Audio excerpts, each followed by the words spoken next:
હવે આપણે કર્મશત્રુનો નાશ કરવો છે તો એને માટે તીક્ષ્ણ ધારવાળું શસ્ત્ર જોઈશે. શસ્ત્રની ધાર તીક્ષ્ણ કરવા માટે સરાણ જોઈએ.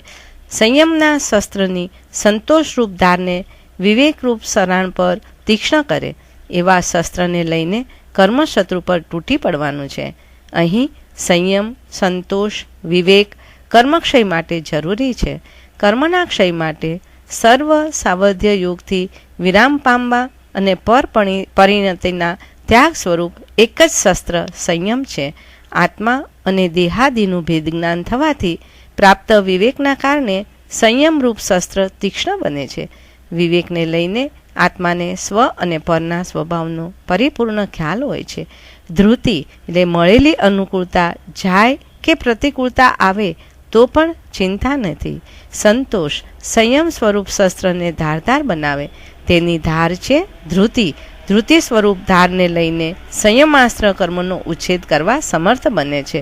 બધા કર્મનું મૂળ લોભ છે અને તેનું વિરોધી પરિણામ સંતોષ છે. તેનાથી સર્વ કર્મોનો ઉચ્છેદ થાય. 17 પ્રકારના સંયમરૂપ જે શસ્ત્ર અશુભ ભાવોને છેદનારું છે, સારા ભાવ વિચારો એ જ વિવેક, તે ધારદાર જોઈએ. ભણીએ ત્યારે પાઠના, ક્રિયા કરીએ ત્યારે ક્રિયાના જ વિચાર જોઈએ. બીજા સમયમાં બીજા પદાર્થો વિચારવાના. જીવનમાં જ્ઞાન રમણતા જ જોઈએ. આમ કર્મક્ષય કરવા માટે સંયમ, સંતોષ અને વિવેક 3 વાતો આપણે કરી. 16મું અષ્ટક મધ્યસ્થતા. સદા આત્મભાવમાં રહેવું, રાગ દ્વેષ ન કરવા, એનું નામ મધ્યસ્થતા. મધ્યસ્થતાની સિદ્ધિ કરવા માટે રાગ દ્વેષનો ત્યાગ, કુતર્કનો ત્યાગ કરવો અને અંતરાત્મ ભાવ, આ 3ની આરાધના કરવાની છે. ચંચળતા, ચપળતા એ બાળકોનો સ્વભાવ છે. સંયમ જીવનનો સ્વીકાર કર્યા પછી વિવેક અને ધૃતિના અચિંત્ય સામર્થ્યથી કર્મના ઉચ્છેદ માટે બાલ સહજ કાંકરા ફેંકવાની પ્રવૃત્તિનો ત્યાગ કરવો જોઈએ. કારણ બોધ માટે કુતર્ક રોગ સમાન છે.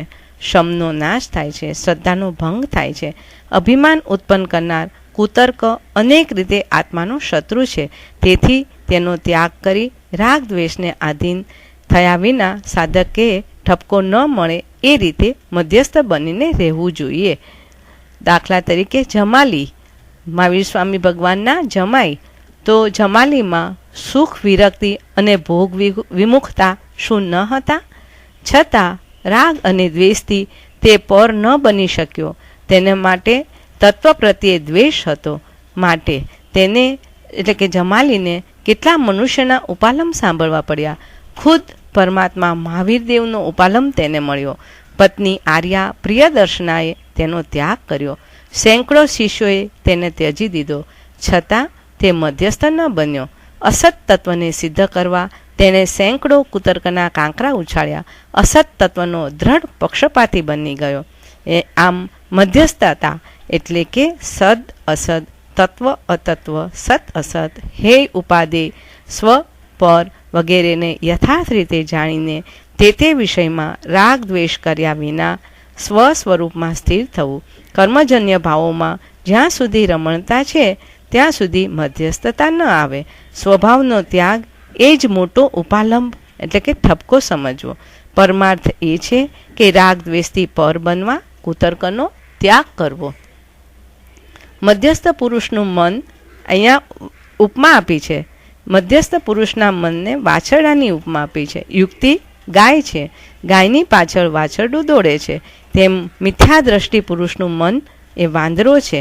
યુક્તિ એ ગાય છે, વાંદરો ગાયનું પૂંછડું પકડીને ખેંચે છે. એટલે કે જડમાં હું ખેંચાવ તો હું મધ્યસ્થ નથી, તત્વ પરીક્ષક નથી. મન બાલ વૃષભ છે, ગાય રૂપી યુક્તિ છે, તે તત્વના બોધરૂપ દૂધ આપે છે. ગાયના દૂધથી બુદ્ધિ તેમજ તત્વના બોધથી જ્ઞાન પુષ્ટ બને છે. શાસ્ત્રની પંક્તિઓ બધી યુક્તિઓ છે. અનુકૂળ ધર્મવાળો જીવ તે વસ્તુની પાછળ પાછળ જાય છે અને તુચ્છ અસાર શુષ્કવાદ કરી અસાર વસ્તુ વિશે આગ્રહ, હઠાગ્રહ, કદાગ્રહ છોડવાના છે. શાસ્ત્ર કહે તેમ નહીં કરીએ તો પરમાધામીના દંડા પડશે. વાંદરો ગાય ઉપર બેઠો હોત તો સમુદ્ર પાર કરી શકત, પરંતુ તે તો તેનું પૂંછડું ખેંચીને પથરાળ ભૂમિમાં લઈ ગયો અને હેરાન થયો. શ્રી વિતરાગ પરમાત્માએ પ્રરૂપેલા મોક્ષમાર્ગ અને તેની સાધનાનો માર્ગ યુક્તિઓથી પરિપૂર્ણ છે, પરંતુ જો તેમાં આપણી કલ્પનાઓ ભળવા લાગે અને એનું સમર્થન કરવા દુરાગ્રહને લીધે આપણું મન યુક્તિઓને સામે ખેંચવા માંડે તો વાંદરાને ઉચિત ગણાય, વાછરડાને નહીં. મધ્યસ્થ પુરુષો વસ્તુના સમગ્ર સ્વરૂપને સમજી સર્વ યુક્તિઓને અનુસરતા હોવાથી સમ્યક દ્રષ્ટિ હોય છે.